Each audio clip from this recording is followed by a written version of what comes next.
오늘은 지난 달의 교화단 법회 때 왜 나는 자성의 정을 잘 세우는 걸까? 그 제목으로 공부를 했습니다. 오늘은 일상수행요법 2조 왜 나는 자성의 해를 잘 세우지? 또 다음에는 그러면 왜 나는 자성의 계를 잘 세우지가 되겠죠? 다 사실은 정회계가 따로따로 할 수 있는 건 아닌데 그래도 그냥 편의상 조금 더 구체적으로 하기 위한 것이지 정 따로 해 따로 개 따로 그렇게는 나눌 수는 없는 것입니다. 자, 그래서 오늘은 지난번 했던 온전함, 자성의 정은 곧 온전함이죠. 그러니까 자성의 해는 생각이란 말이에요. 그래서 오늘은 온전한 생각에 대해서 같이 은혜를 나누고자 합니다. 자, 그러면 또 어떤 사람은 또 묻습니다. 저는 아직 연구력이 엄청 부족한데요. 3대력 가운데 연구력이 부족하다고 늘 스스로 자기에 대해서 좀 좋은 말로 하면 겸손한 것이고 나쁜 말로 하면 조금 자존감이 좀 부족한 경우도 있는 것 같아요. 그래서 이 현상 자리에서는 물론 연구력의 차이가 있죠. 그렇지만 자성 자리는 본래 없고 없는 그 자리에서 나온 자리이기 때문에 기본적으로 평등한 자리입니다. 똑같은 자리예요. 사실은 세운다고 할 것도 없죠. 원래 퍼펙트한 자리란 말이에요. 원래 엄만구적하고 지국무사한 그 자리입니다. 자성 자리는. 그래서 우리가 현상의 해를 세우는 게 아니고 지금 우리가 공부하는 것은 자성의 해를 세우는 거죠. 자성의 정을 세우고 자성의 해를 세우고 자성의 계를 세우는 거예요. 그래서 원래 그 육조 스님이 원래 그 원본에 보면 심지불안 자성정이에요. 심지는 요란함이 없기 때문에 자성의 정을 세우는 것이고 심지무효 어리석음이 없기 때문에 자성의 해가 세우는 것이고 심지무치 심지가 그름이 없기 때문에 자성의 계를 세운다. 그게 있어요. 근데 대형사님께서 원래 이제 그 육조스님은 그렇게 얘기했지만 우리가 육신을 가지고 현상 세계를 살아가면 경계를 통해서 경계를 겪지 않을 수 없죠. 그리고 오늘 그 법어봉돌 했듯이 경계 속에서 단련하는 공부가 정말 살아있는 공부란 말이에요. 선천의 종교들은 주로 이제 그 요란함이 없는 그 자리, 고요한 자리, 조용한 자리, 그 자리만 찾는단 말이에요. 근데 우리는 그 자리에, 물론 그 자리에 먼저 가야죠. 그렇지만 그 자리에 머물러 있어서는 큰 공부를 할 수가 없어요. 그러면 외도라고 그랬죠. 외도는 조용한 데는 처하는데 마음은 시끄럽고 보살은 시끄러운데 경계에 나와서도 고요하단 말이에요. 옛날 진묵대사가 그 5일 장마다 그분이 계셨던 데가 완주 거기잖아요. 그러면 전주장을 보러 가셨단 말이에요. 보러 가서 내 마음이 경계 속에서 어떻게 흔들리는가 안 흔들린가를 대조했다고 하는 그것이 깊은 뜻이 있는 거죠. 자, 그래서 미래의 나가 지금의 나에게 보내온 질문은 결국은 어떻습니까? 나의 자존감을 높이는 질문이고 이미 다 갖추어진 자리를 내가 회복하고 확인하기 때문에 쉬운 공부가 되는 거죠. 그리고 이미 이제 채워져서 넉넉하고 여유롭고 한가로운 가운데 마음이 편안한 가운데 보고 듣고 냄새 맡고 먹고 말하고 손발로 굴려가는 것 자체가 이제 공부가 되는 거예요. 먼저 이 자리로 돌아가야 그 다음에 우리가 경계 속에 서는 모든 것들을 이제 공부로서 대하는 거란 말이에요. 그러지 못하면 그냥 경계 속에서 육군을 움직이는 게 그냥 육군을 움직이는 것에 불과한데 이 육군을 움직인 것을 똑같이 살았는데 공부라고 내가 알아차리는 순간 그게 공부가 되는 거죠. 그 차이가 있습니다. 무슨 차이가 있냐고. 차이가 있죠. 아무 생각 없이 그냥 하루하루 1년, 2년, 10년 평생 살다 가는 것하고 내가 하루에 육군을 움직이는 것이 다 공부라고 생각하는 사람하고는 이 이깍지가 다르고 방향이 다르다는 거죠. 자, 왜 나는 자성의 해를 잘 세우지? 라는 질문을 스스로 하면 어때요? 스스로 한번 해보십시오. 왜 나는 자성의 해를 잘 세우지? 그럼 사람마다 뭐 다 답이 다를, 제가 오늘 얘기는 뭐 온전한 생각으로 했지만 저도 이거에 대한 답이 굉장히 많더라고요. 뭐 수십 가지가 돼요. 왜 나는 자성의 해를 잘 세우지 하면 뭐 그냥 상식적으로 하면 나는 어렸을 때부터 이 책 읽기를 좋아했어. 그래서 연구를 많이 했으니까 당연히 잘 세우지. 뭐 이렇게 얘기할 수도 있고, 경계 속에서 일어나는 모든 일을 나는 공부로 대하기 때문에 자성애를 잘 세우지. 그래서 원래 견문이죠. 보고 듣는 것을 잘 관찰해서 공부 삼으니까 잘 세우지. 그렇게 할 수도 있고, 나는 생각을 깊게 해서 사유의 차원으로 그 정도 수준이 되기 때문에 잘 세우지. 그렇게 얘기할 수도 있겠죠. 그냥 우리가 보통 일어나는 생각은 거의 다 잡념이잖아요. 거의 95% 잡념이고, 꼭 필요한 생각은 한 5%죠. 일어나는 생각 중에 뭐 5만 생각을 하든 뭐 8만 생각을 하든 5만 생각을 한다고 해도 한 그 중에 5%니까 몇 번이야? 2,500번? 2,500번 정도는 필요한 생각이에요. 우리가 아침에 일어나고 뭐 오늘 일요일 날 법회를 오기 위해서 준비하고 이런 생각들은 다 필요한 생각들이죠. 그런데 나머지 이제 그 외에 틈과 틈 사이에 일어나는 생각들은 보면 거의 다 번뇌망상인 경우가 대부분이죠. 과거에 대한 뭐 틈만 나면 과거로 돌아가서 내가 왜 그때 그랬을까 후회하고 자책하는 경우가 대부분이고, 아니면 미래에 대한 근심 걱정을 또 미리 또 땡겨와요. 땡겨와서 걱정하는 것이 우리들 삶의 그 생각의 패턴인 것 같아요. 오늘 우리가 얘기하는 자성애는 온전한 생각이에요. 그 생각이 치우친 생각, 그런 생각이 아니라 온전하다는 거. 온전하다는 것은 완전한 것과는 조금 뉘앙스가 좀 다르죠. 그냥 뭐 어려우면 그냥 완전한 생각이라고 해도 됩니다. 그 완전한 생각이 어떤 생각인지 같이 궁금해하면서 들어주시기 바랍니다. 자, 왜 나는 자성애를 잘 세우냐면, 첫째로 자성의 정이 세워져서 온전하기 때문에 이 자성의 해를 세울 수 있습니다. 자성의 정이 세워지지 않으면 자성의 해가 세워질 수 없는 것 같아요.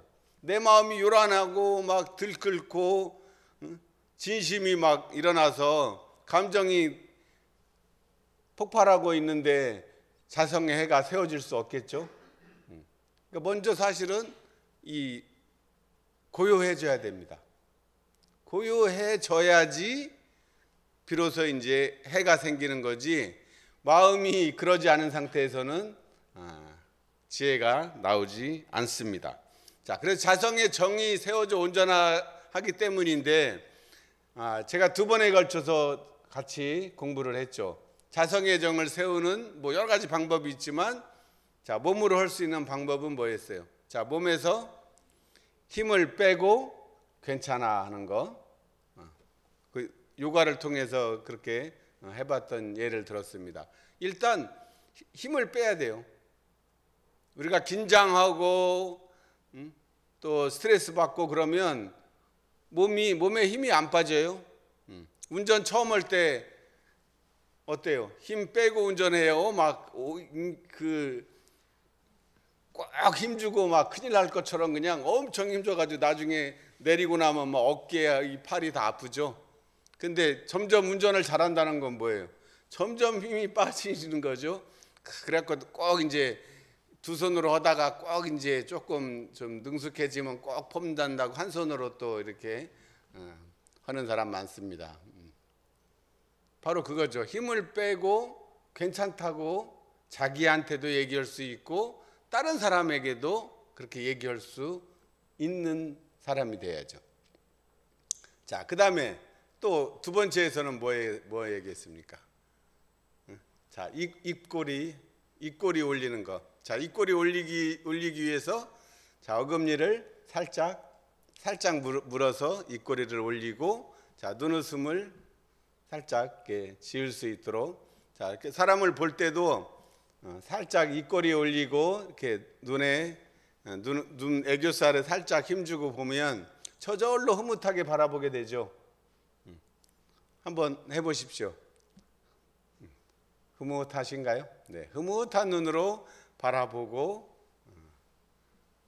느껴보면 그 세상이 살만합니다.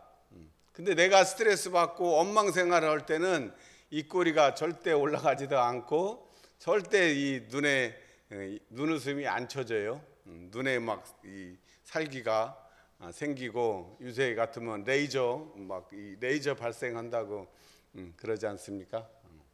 자, 그래서 그것이 자성의 정을 세우는 몸으로 익히는 구체적인 방법이라고 지난주에 말씀을 드렸습니다.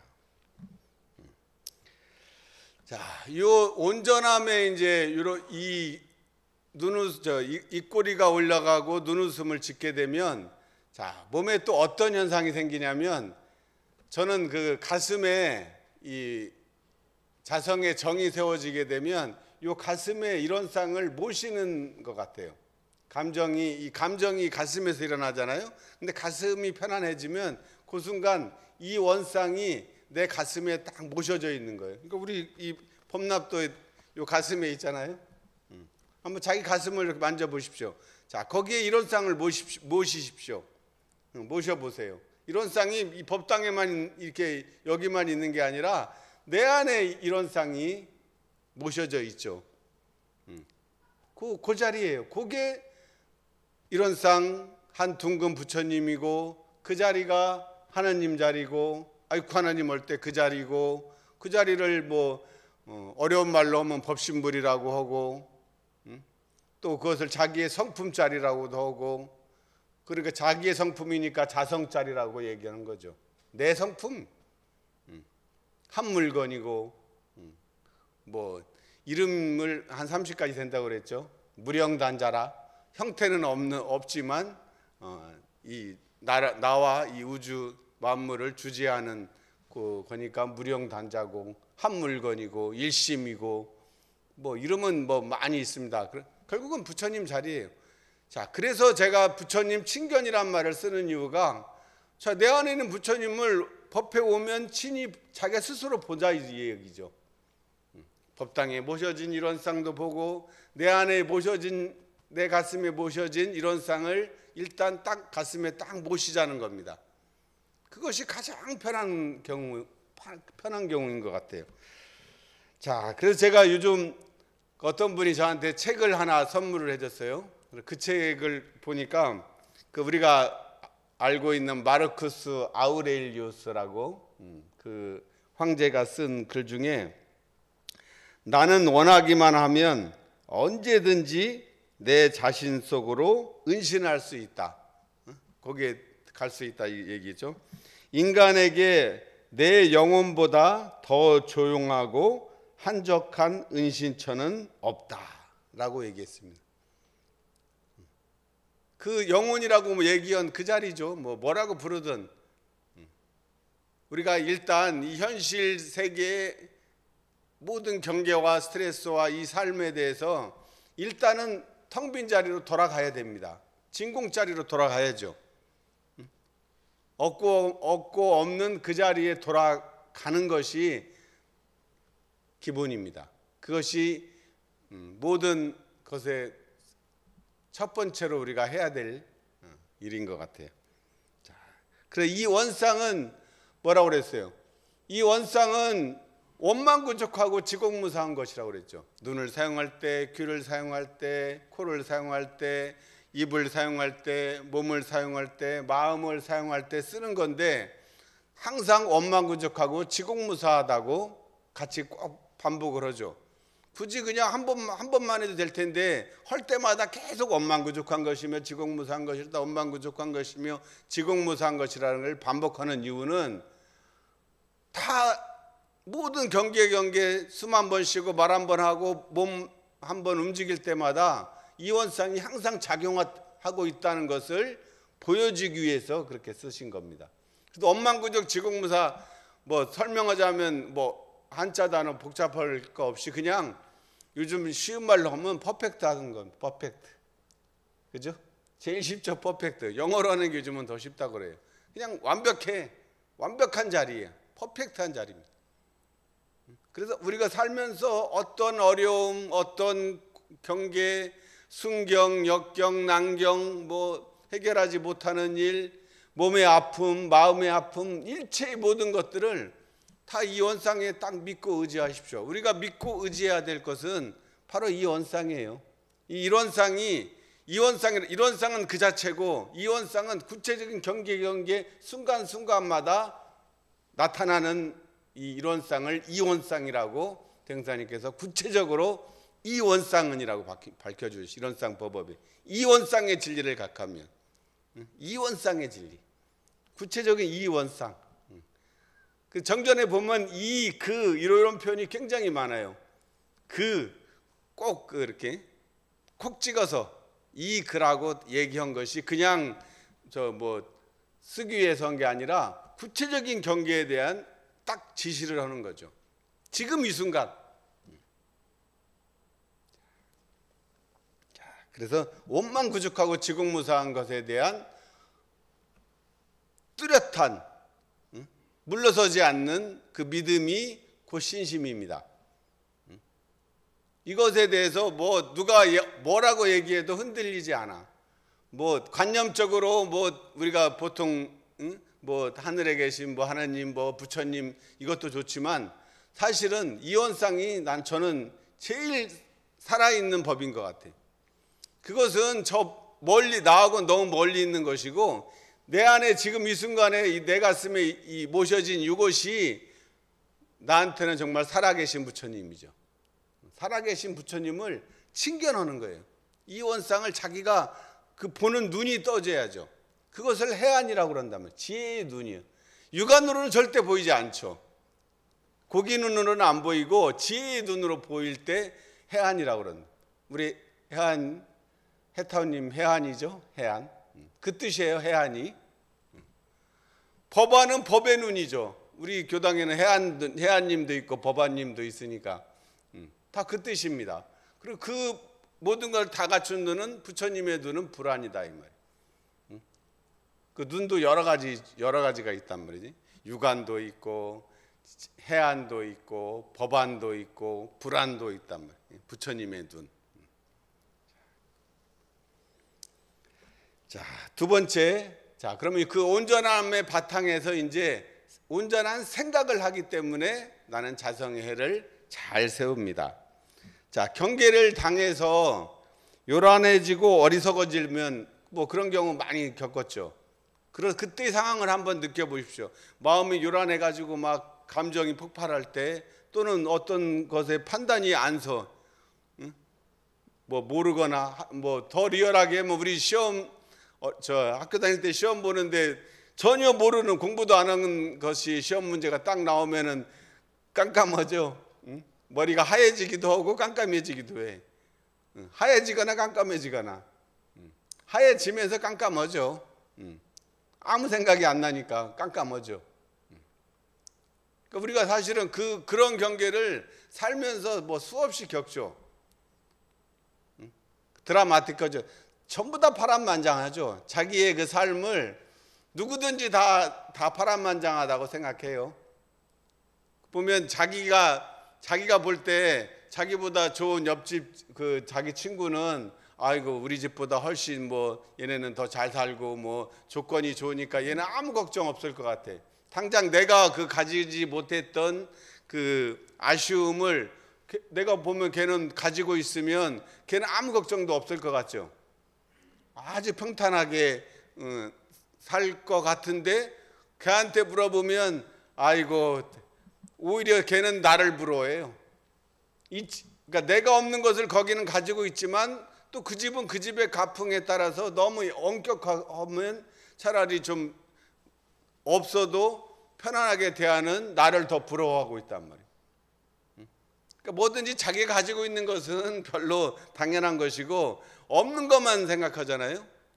그러니까 내가 없는 것을 가지고 있는 상대는 아무 문제 없을 거라고 생각하지만 절대 그렇지 않다는 것입니다. 제가 보니까 정말 가난해가지고 생겨서 그런 사람도 많이 있지만 내가 볼 때는 아주 그 부잣집이고 아무 걱정 없는데 아이고 내면의 고통은 더 심한 경우도 많아요. 경계는 아무 문제가 없더라고요. 오늘 우리 법어봉도 했듯이 경계는 아무 문제가 없어요. 마음 대중에 달린 것이지. 근데 어렸을 때는 아직 철도 없고 생각도 부족하고 그러니까 뭐 일어난 생각이 뭐 그것에 대해서 왜 그랬냐고 따질 수는 없단 말이에요. 뭐 그때는 어렸으니까 그러지만 나이가 이제 철이 들고 나이가 먹어서 이제 그것을 벗어나야 되는데 아직도 그 어린 내면 아이에 물들고 거기에 묶여서 사는 분들이 많더라고요.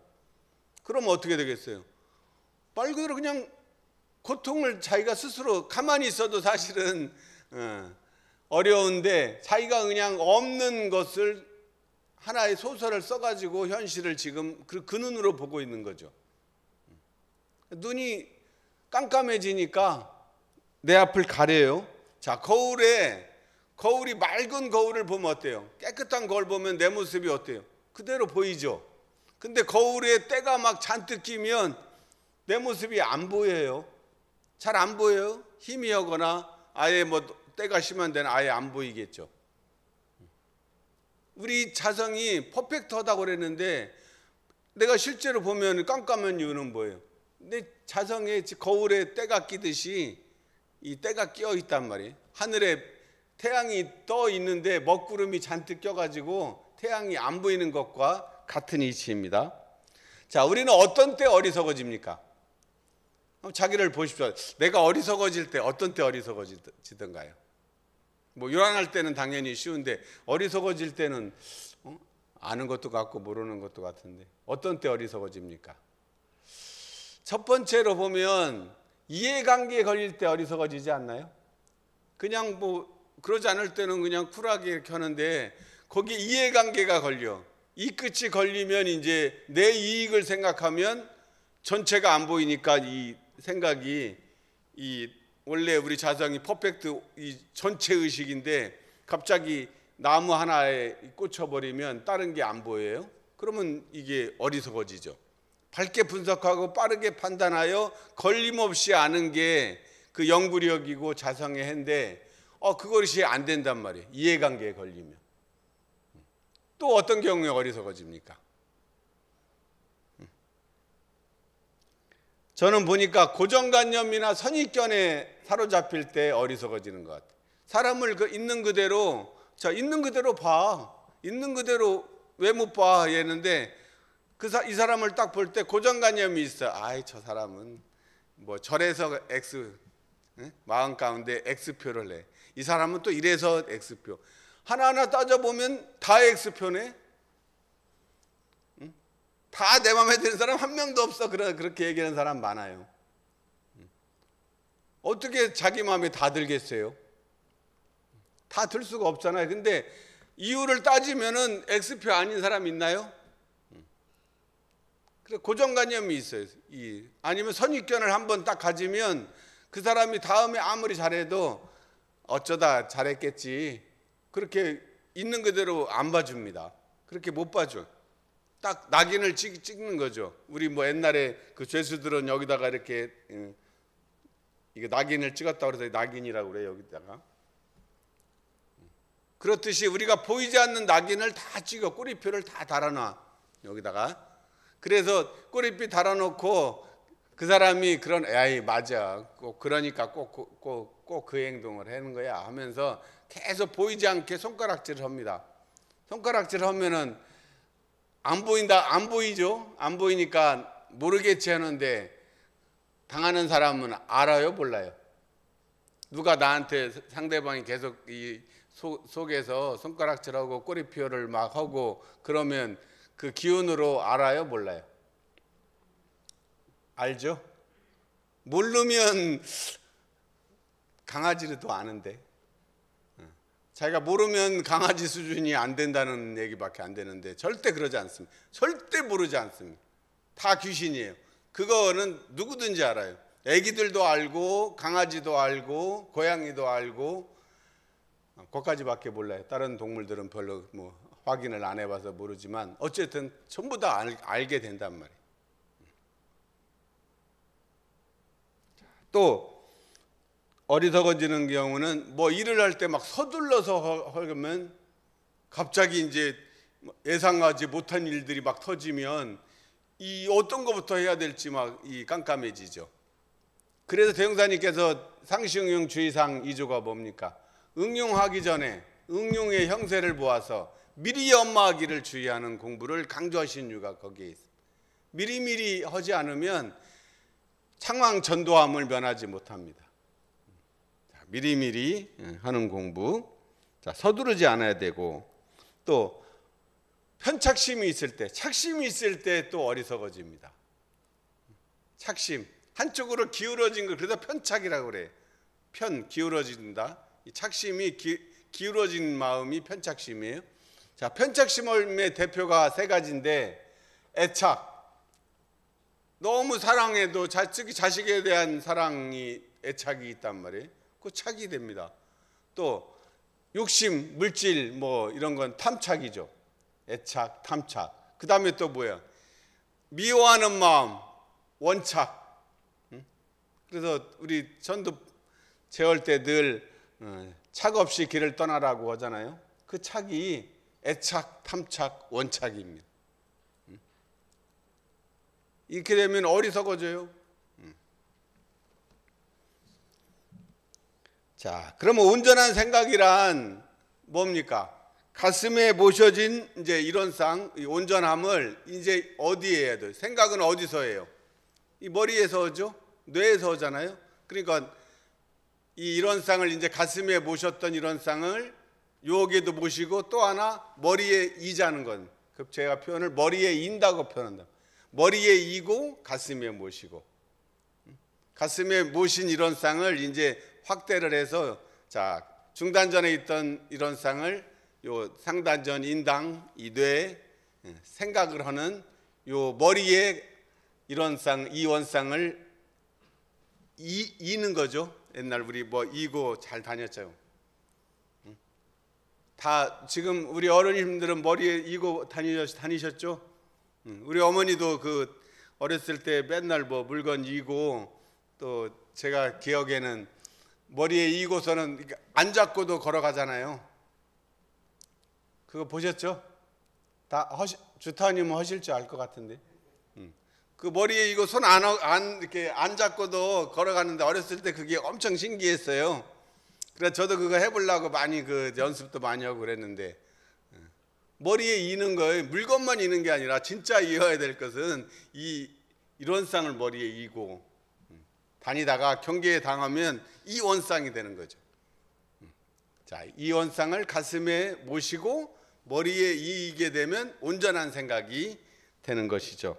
자, 그러면 머리에 반짝하고 불이 들어옵니다.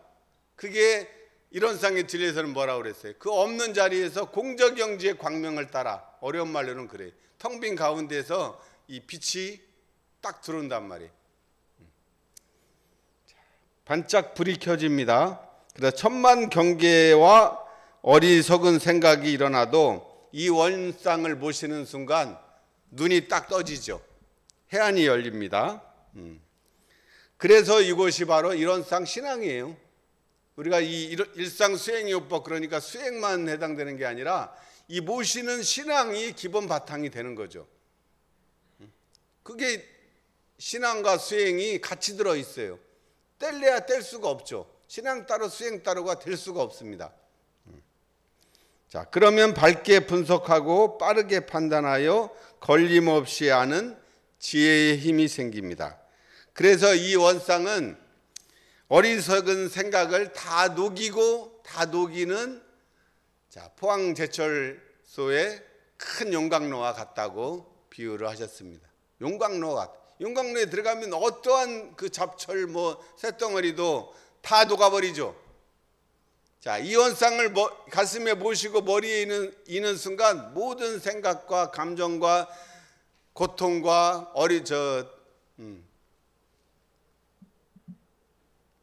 난경, 스트레스 모든 것들을 다 녹일 수 있습니다.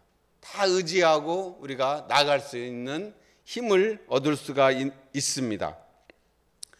자, 그래서 이 자성의 해를 세운다고 얘기를 할 때 왜 굳이 그냥 해를 세우자 그러면 될 텐데 자성의 해를 세우자고 대흥사님께서 특별히 자성을 강조하신 것은 바로 자성이라는 것 자체가 가지고 있는 그 속성이 그 진리의 속성을 그대로 보여주고 있기 때문에 자성을 강조한 것 같아요. 육신의 해를 세우자가 아니고 자성의 해를 세우자고 그랬는데 이 자성에 대해서는 어디에 제일 잘 밝혀주셨냐면 늘 얘기했듯이 천도품 5장의 이 천도법문에 잘 밝혀주셨어요. 자, 성품이라 하는 것은 뭐라고 그랬어요?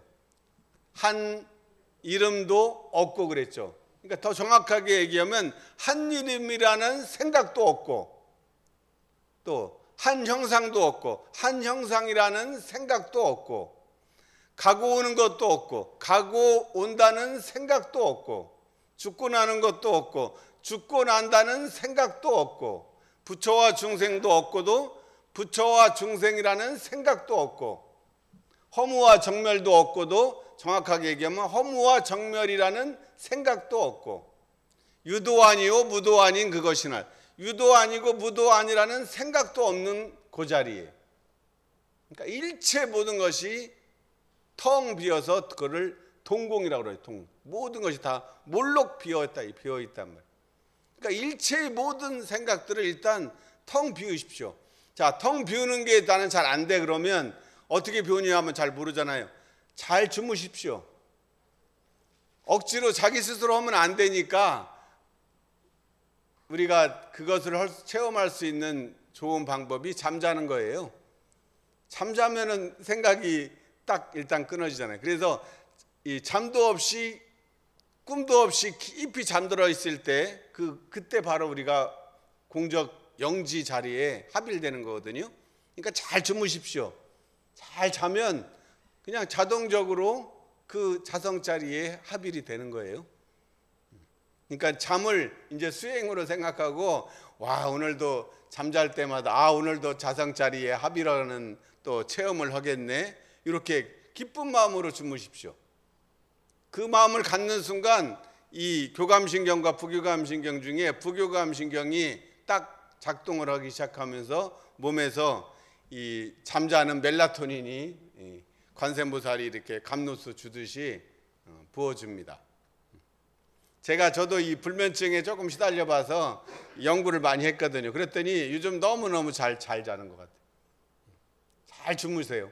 그게 자는 욕심으로 따지면 잠자지 말고 이러면 좋잖아요. 따블로 볼 거 아니에요. 지금 이러는 것보다 안 자고 계속 이러면 2배로 돈도 버니까 좋을 것 같으니까 그럼 나는 이제 잠자지 말고 계속 일해야겠구나. 그렇게 생각하는 사람 없죠? 그렇게 안 됩니다. 그렇게 안 되게 만들었어요. 만약 몸이 그래도 된다고 그러면 아마 그러는 사람 많겠죠. 자, 그 자리예요. 자, 그 중에서 그 있는 것이 무의와 자동적으로 생겨나, 저절로 생겨나. 그게 기운이에요. 한 기운이에요. 그게 한 기운이 에너지잖아요. 우리가 생각도 에너지입니다. 생각하는 순간 에너지가 발생해요.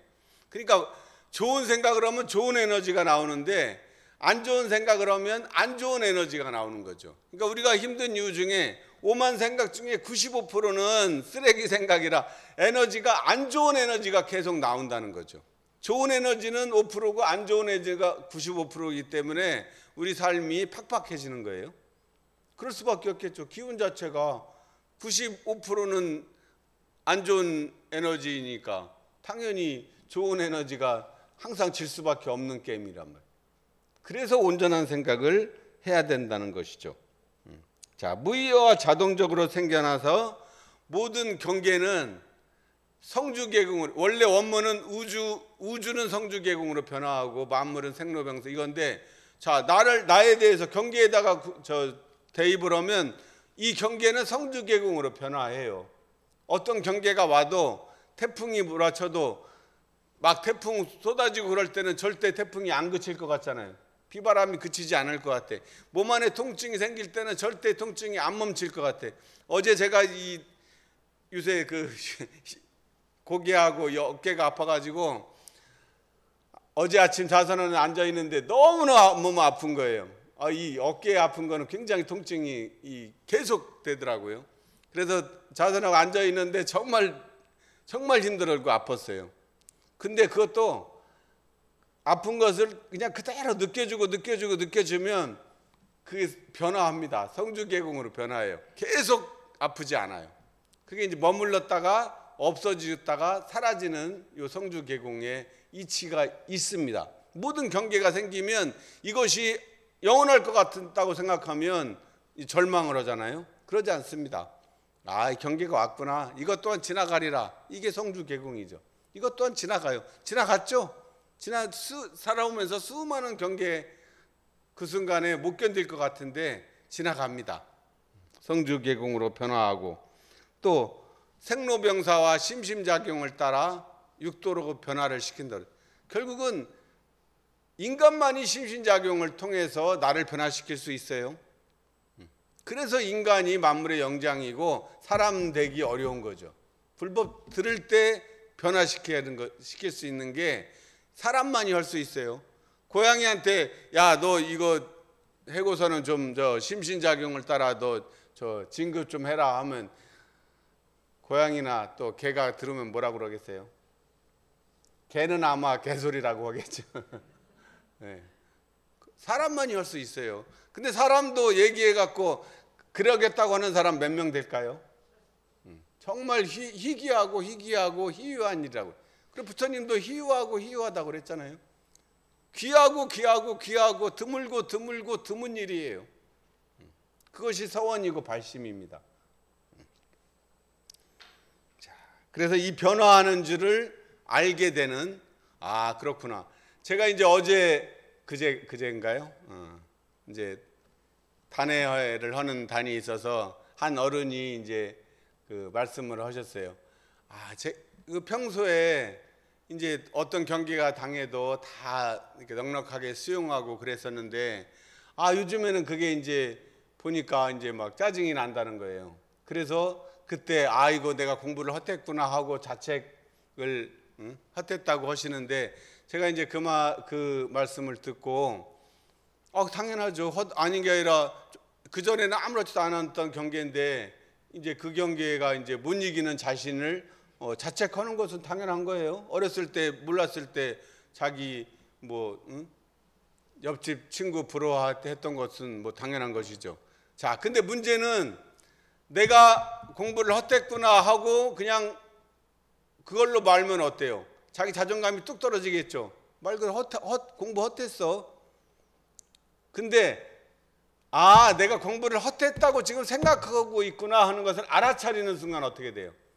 알아차리게 되면 이렇게 생각하는구나 하면 그 순간 바로 자성애가 세워지죠. 알아차리는 게 공부입니다.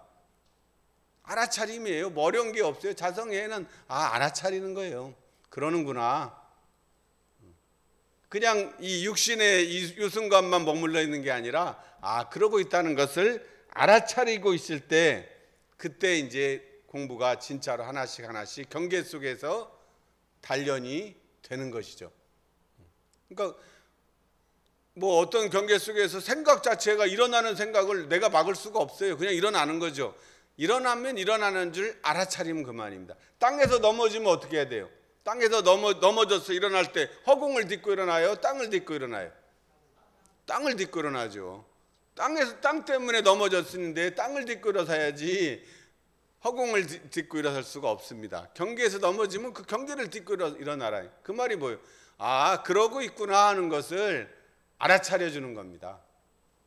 그게 온전하지 못한 생각을 알아차려 주면 그 순간이 알아차리는 순간이 되는 거예요. 무념인 줄 알아차리는 순간 유념이 되는 거죠.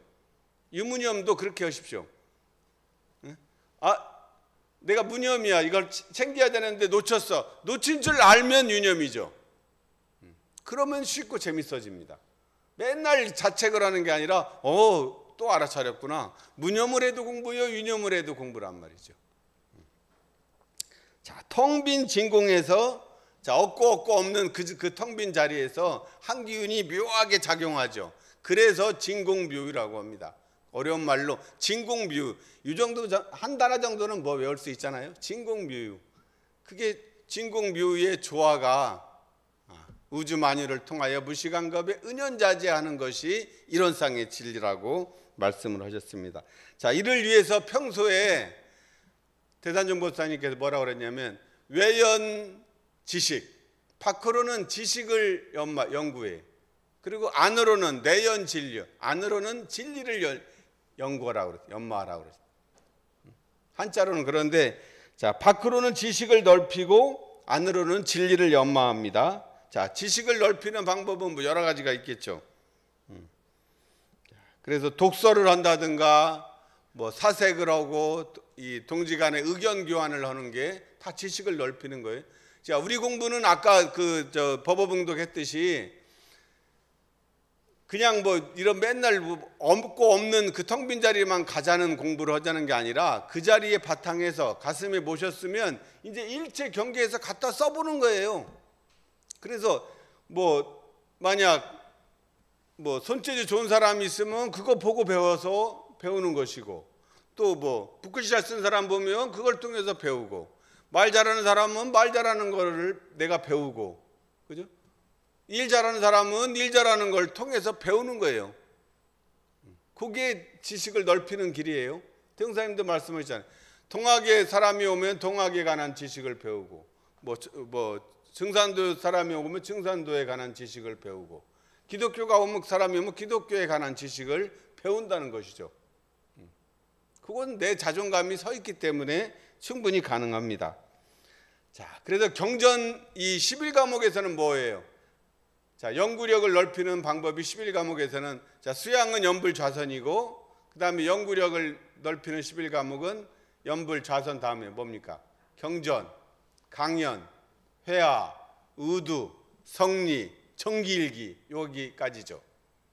자, 그래서 경전은 요 경전, 자, 우리 이제 앞으로 이 정전 이 암송어는 이거 이제 공부하자고 했습니다. 그래서 일단 계문하고 술성요론부터 틈틈이 외워보시기 바랍니다. 그래서 저희들도 지금 저와 부교무님하고 맨 앞장서부터 지금 외우고 있거든요. 그래서 지금 천지은 외울 차례입니다. 외우고 있어요. 외우니까 또 확실히 다른 것 같아요. 막연했던 것이 더 구체적으로 드러나고 너무 좋아요. 지목으로 된 경전을 특히 우리는 뭐 다 우리의 정전 대종경을 외운다는 마음으로 이제 공부를 하시고, 대흥사님이 더 강조했던 경전은 지목 경전뿐만 아니라 현실 경전이죠. 현실 경전, 산경전, 산경전을 볼 줄 아는 사람이 몇 명이나 되냐고 물어보셨어요. 자, 그래서 이 산경전을 읽는 것이 통만법 명일심의 공부예요. 만법을 통해서 한마음 밝히는. 신문을 볼 때마다 그 주산종사님께서 신문 오면 막 신문 보는 것에 이 넋이 팔리니까 그걸 좋아하면서 하신 말씀이 그거잖아요. 그걸 통해서 만법을 통해서 한마음 밝히는 거. 자, 그 공부. 그래서 독서와 사색과 의견 교환 등으로 생각을 궁굴리는 겁니다. 궁굴리며 살죠. 이것이 만법을 통하여 한마음 밝히는 통만법 명일심의 공부입니다. 자, 결론 지었겠습니다. 자, 이 원상을 자, 어디에 모십니까? 가슴에 모시고 머리에 이고, 가슴에 모시고 머리에 이고 살면 어떻게 되겠어요? 천만 경계를 당하여도 돌아갈 곳이 있잖아요. 가슴에 녹이고 머리에 이어서 생각을 온전한 생각으로 살 수가 있기 때문에 자성의 해를 쌓은 사람은 어때요? 눈이 밝고 귀가 밝단 말이에요. 그래서 눈과 귀가 밝은 사람, 발단을 밝을 때 쓰는 한자가 뭐냐면 총명하다고 그래. 총명. 눈 밝을 총자.